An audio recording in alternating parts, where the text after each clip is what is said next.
வணக்கம் தோழர்களே. கரூர் நெருக்கடி மரணம் 41 பேர் மரணத்திற்கு விஜய் அவர்கள் உச்சநீதிமன்றம் வரையும் போய் சிபிஐ விசாரணை கோரி பெற்றிருக்கார்.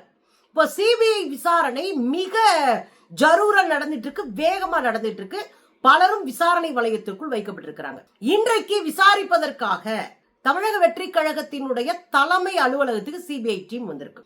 இரண்டாவது விஜய் உட்பட புஷி ஆனந்த், இந்த பக்கம் ஆதவ் அர்ஜுனா, இந்த எல்லா கும்பலையும் மொத்தமா போட்டு பொழக்கிறதுக்கு சிபிஐ ரெடி ஆயிட்டாங்க.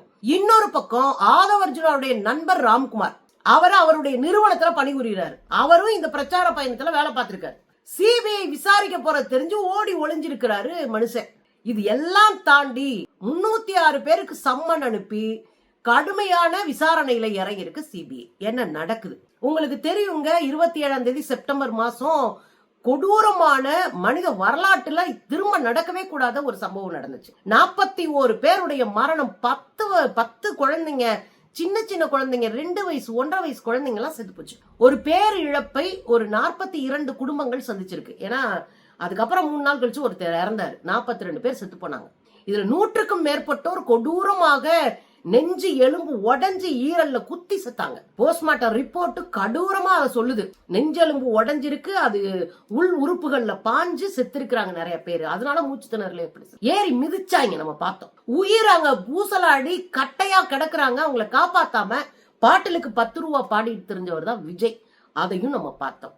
எங்களுக்கும் இந்த மரணத்திற்கும் எந்த பொறுப்பும் இல்லை என்று கை கழுவி விட்டவர் தான் விஜய். இன்றைக்கு வரைக்கும், இப்ப நான் ரெக்கார்டிங்ல உட்கார்ந்து இருக்கிற வரைக்கும் அவர் குற்ற உணர்வோடு பொறுப்பேற்கவில்லை. இந்த சம்பவத்திற்கு அத்தனை பிரச்சனைகளையும் தூக்கி அரசு மேல போட்டு அவர்களுடைய சதியால் என்று ஒரு பரப்புரை பிரச்சாரத்தை பணம் கொடுத்து செஞ்சாரு. உங்களுக்கு நல்லா தெரியும். இதன் அடிப்படையில் உச்ச நீதிமன்றம் ஒரு ரிட்டையர்டான நீதிபதியினுடைய தலைமையின் கீழே சிபிஐ விசாரணைக்கு உத்தரவிட்டாங்க. பிரவீன் குமார் என்கிற சிபிஐ அதிகாரியினுடைய தலைமையில ஒரு 6 பேர் இங்க விசாரணைக்கு வர்றாங்க. அவங்கள 3 பேர் நீதிபதி பிளஸ் அவர் ஐபிஎஸ் அதிகாரிகள் 2 பேர் சேர்ந்து கண்காணிப்பாங்க. இதுதான் உச்ச நீதிமன்றம் கொடுத்தது. அதுக்கப்புறம் பெரிய விசாரணையா போறனால இன்னும் 6 சிபிஐ அதிகாரிகளை வரவழைச்சுக்கிட்டாங்க. அப்ப 12 சிபிஐ அதிகாரிகள் சேர்ந்து இப்போ விசாரணையில இறங்கி இருக்கிறாங்க. விசாரணைக்கு முன்பாக 3D ஸ்கேன் அப்படின்ற ஒரு நவீன தொழில்நுட்பத்தை பயன்படுத்தி இருக்கிறாங்க. இந்த 3D ஸ்கேன்னா என்னன்னு உங்களுக்கு புரியுற மாதிரி சொல்றேனே. நம்ம வீடு கட்டணும்னு நினைப்போம். ஒரு படமெல்லாம் வரைஞ்சி இந்த பெட்ரூம் இங்க இருக்கு எல்லாமே போட்டுருவோம். ஆனா அது எப்படி இருக்குன்னு நமக்கு தெரியாது. உடனே 3D பிக்சரா நம்ம கொடுப்பாங்க. அதோடைய வீடியோவாக்கி இந்த இடத்துல பெட்ரூம்ங்க, இந்த வீடு இப்படிதான் இருக்கும், உங்க வீடு கட்டினா இப்படிதான் இருக்குன்னு ஒரு படம் காட்டுறாங்கல்ல, படம் கொடுக்குறாங்களா, அதுதான் 3D பிக்சர். அது முப்பரிமாண படம்னு பேரு. இந்த 3D ஸ்கேனை வச்சு சம்பவம் நடந்த இடத்துல, இந்த பிரச்சார வாகனம் நின்ற இடத்துல, மக்கள் அதிகமா செத்ததா சொல்லப்படுற இடத்துல எல்லாம் இந்த 3D ஸ்கேனை வச்சு நுட்பமாக தொழில்நுட்ப உதவியோட இன்னும் நுணுக்கமாக அளவிட்டு, இந்த இடம் எவ்வளவு, இந்த அளவு எவ்வளவு, இவ்வளவு மக்கள் நிக்க முடியுமா, என்ன ஏது எல்லாத்தையும் அளவிட்டு மைன்யூட்டா அதுக்கான வேலைகளை தொடங்கி இருக்கிறது சிபிஐ. சிபிஐல நம்ம ரொம்ப தெளிவா ஒன்ன புரிஞ்சுக்கணும்.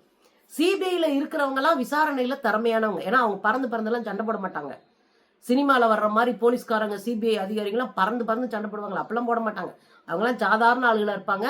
கேள்விகள் மூலமாக உண்மையை வர வைக்கிறதுக்கான பயிற்சி எடுத்தவர்கள் அவர்கள். இது ஒண்ணு. 2வது, சிபிஐ விசாரணையெல்லாம் நமக்கு குறை சொல்ல முடியாது. ஆனால் அறிக்கை எப்படி கொடுக்க வேண்டும் என்பதை அதிகாரம் தீர்மானிக்கும். இப்போ சிபிஐ நல்ல மாதிரியே விசாரிச்சாலும் எப்படி அறிக்கை கொடுக்கணும்ன்றது மோடி கையில இருக்கு. விஜய் நடந்துக்கிறத பொறுத்து அந்த அறிக்கை வரும். புரியுதுங்களா? மோடி கிட்ட, பாஜக கிட்ட விஜய் எப்படி நடந்துக்கிறாரோ அதுக்கேற்ற மாதிரி அறிக்கை வரும். அதுதான் இங்க நடக்க போற உண்மை. சரிங்களா? அதனால நமக்கு விசாரணையில் நமக்கு பிரச்சனை இல்லை. நீங்க யாருக்கு ஆதரவா அறிக்கை கொடுப்பீங்கிறத நம்ம யோசிச்சுட்டு இருக்கோம். இதுக்கு இடையில நீங்க பாத்தீங்க அப்படின்னா லோக்கல்ல இருக்கிற மக்கள் 306 பேருக்கு சம்மன் அனுப்பப்பட்டிருக்கு. 306 பேருக்கு. இந்த 306 பேருக்கு சம்மன் அனுப்புனதுல புஷி ஆனந்த், நிர்மல்குமாரும் சேர்த்தா 306 பேருக்கு சம்மன் அனுப்பி இருக்கிறாங்க. விஜயும் விசாரிக்கப்பட உள்ளார். அதையும் சேர்த்து புரிஞ்சுக்கோங்க. இந்த 306 பேரை கொஞ்சம் கொஞ்சமா போய் எல்லாரையும் பாக்குறாங்க. அதோட இந்த லோக்கல்ல சம்பவம் நடந்த இடத்துல இருந்த கடைகள், அங்க வேலை பார்த்த ஊழியர்கள் எல்லாத்தையும் விசாரிக்க ஆரம்பிச்சிருக்காங்க. நீங்க அந்த நெட்டுக்கு இருக்கிற அத்தனை கடையும் விசாரிக்கிறாங்க. ஒண்ணு பெட்ரோல் பங்க விசாரிச்சிருக்காங்க, பேக்கரி கடையை விசாரிச்சிருக்காங்க, மளிகை கடையை விசாரிச்சிருக்காங்க, அதே மாதிரி துணிக்கடைகளை விசாரிச்சிருக்காங்க, அப்புறம் அங்க மெக்கானிக் ஷாப்ஸ் எல்லாம் இருக்குன்னா அந்த மெக்கானிக் ஷாப் எல்லாம் இது பண்ணிருக்காங்க. இப்படி அங்க இருக்கிற எல்லா கடைகளையும் அதுல வேலை பார்க்கிற ஊழியர்கள், அதுல இருந்த ஓனர்கள் எல்லாரையும் விடாம கேள்வியை போட்டு தொலைச்சு, நீங்க சிபிஐ 10 கேள்வி கேட்டாங்கன்னா 2 கேள்வி நம்ம உண்மையை வளரிடுவோம். அது மாதிரி திரும்ப திரும்ப மாத்தி அதே கேள்வியை வேற வேற வடிவத்துல கேட்டு பிடிச்சிருவானுங்கன்னு வச்சுக்கவே. நம்ம ஆளுகளே பாவம் இந்த அப்ராணியை போட்டு தொலைவுறாங்களாம், துருவி கேட்கிறாங்களாம். அதுல இந்த மக்கள்லாம் கிட்டத்தட்ட ஒரு 15 பேருக்கு மேல இப்போதைக்கு விசாரிக்கப்பட்டிருக்கிறதா சொல்லப்படுகிறது. 306 பேர் விசாரிக்கப்படணும். அதோட பாத்தீங்கன்னா 31ஆம் தேதி ஒரு 7 மணி நேரம் விசாரணை நடத்தியிருக்காங்க. 1ஆம் தேதி 9 மணி நேரம் விசாரணை போயிருந்திருக்குன்னு பாக்குறோம். அப்ப இந்த விசாரணைகளுக்கெல்லாம் இடையில என்ன நடக்குது அப்படின்னா, ஆதவர்ஜுனாவுடைய நண்பர் ராம்குமார் என்பவரை சிபிஐ தேடி போயிருக்கு. அவர் தலை தெரிச்சு ஓடி ஒளிஞ்சிருக்கிறார். ஆதவர்ஜுனா வாய்ஸ் ஆஃப் காமன் என்கிற ஒரு நிறுவனத்தை நடத்துறாரு. அதன் மூலமா தான் எல்லா ஏவுதளத்தையும் பண்ணுவாரு. ப்ரமோஷன் எல்லா பணம் வரதா அதுக்குள்ள வந்துடும். இப்ப வாய்ஸ் ஆஃப் காமன்ல ஒர்க் பண்ணவர் தான் ராம்குமார் என்கிற நபர். அவர் ஒரு பத்திரிகைக்காரரா வேலை பார்த்ததாகவும் சொல்லப்படுது.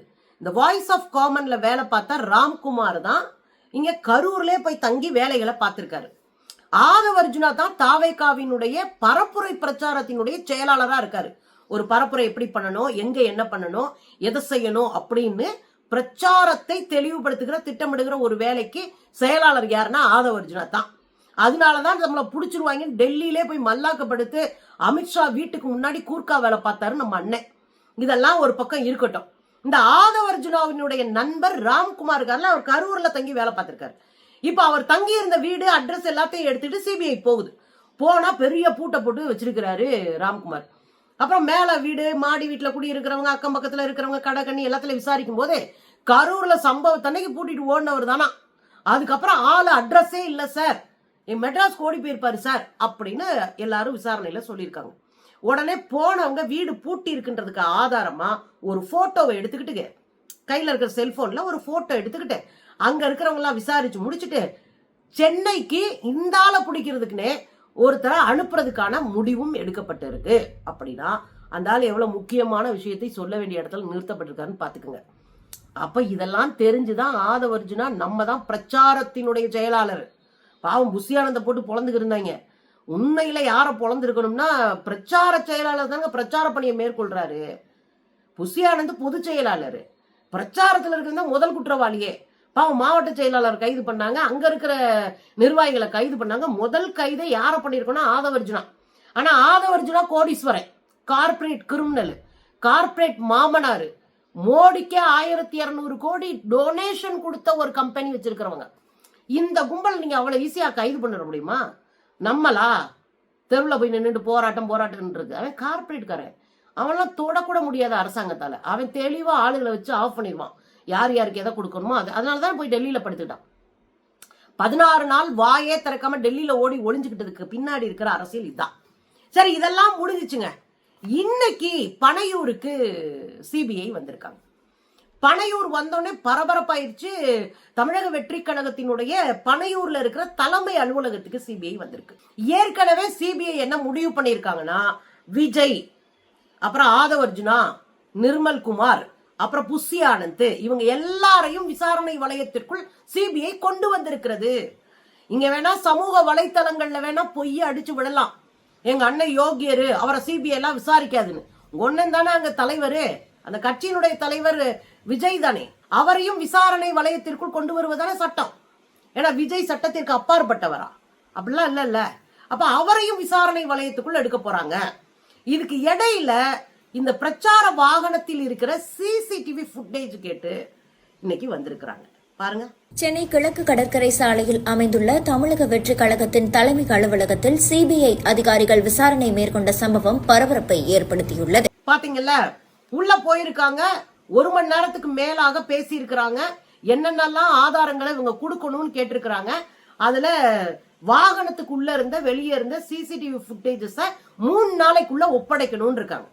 முதல்ல நீ சிசிடிவி ஃபுட்டேஜ் எல்லாம் கொடு, அதை பூரா நாங்க பாத்துக்கிறோம், ஒரு தெளிவுக்கு வந்துருவோம், வந்த பிறகு உங்களை வச்சுக்கிறோம் அப்படின்றத அதுக்குள்ள இருக்கிற அரசியல்.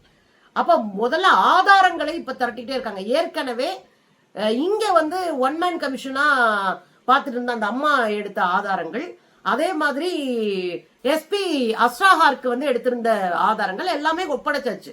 அதோட நேரடியாக இவங்க இன்னொரு காப்பி கேட்கறாங்க, எங்களுக்கு இன்னொரு காப்பி கொடுங்க நாங்க பார்க்கணும் அப்படின்னு கேட்டிருக்கிறாங்க. அதோட சிபிஐ இங்க இருக்கிற தொலைக்காட்சிகள் மெயின் ஸ்ட்ரீம் மீடியாக்களினுடைய மொத்த ஃபுட்டேஜையும் வாங்கணும். உட்காந்து ஒரு டீமை போட்டு அதை பார்க்க வைக்கணும். அதுல என்னென்ன நடக்குதுன்றத மைன்யூட்டா கவனிக்கணும், மைன்யூட்டா குறிப்பெடுக்கணும். இல்லைன்னா இவங்க ஏறி மண்டையில மிளகா அரைச்சிட்டு போயிட்டே இருப்பானுங்க.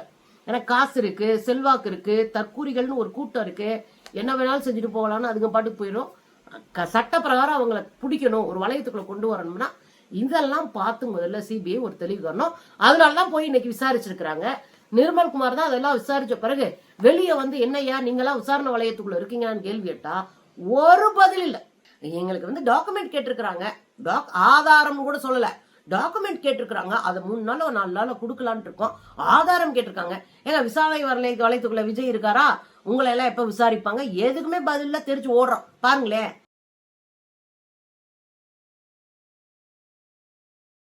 வேற என்ன மாதிரியான ஆதாரங்கள் கேட்டிருக்காங்க சார்? இதுதாங்க இன்னைக்கு நடந்த விஷயங்கள். ஆக கரூர் வழக்கு மிக தீவிரமாக முன்னெடுக்கப்பட்டிருக்கு. எனக்கு தெரிஞ்சுங்க, தானா போய் புலியோடைய வாய்ப்புல மண்டையை விடுறதுக்குல அதுதான் இந்த குரூப் செய்யுது. இங்க நடந்திருந்தா கூட குறைந்தபட்சம் தப்பு நடக்கும்போது நம்ம யாருனாலும் பார்க்க மாட்டோம், போய் நின்னுப்போம், கேள்வி கேட்போம். தப்புனா தப்புதாயா, இந்த விசாரணை சரியில்லை, இந்த என்கவுண்டர் சரியில்லை, இது சரியில்லை, அதை நம்ம கேட்போம். கூட்டணியில் இருந்துட்டே நம்ம கேட்டிருக்கோம், போராடி இருக்கோம். ஆனா அங்க அதெல்லாம் நடக்கவே நடக்காது. பாவம் விஜய் மண்டையை குடிச்சிட்டாரு, மீண்டு வராரான்னு பார்ப்போம்.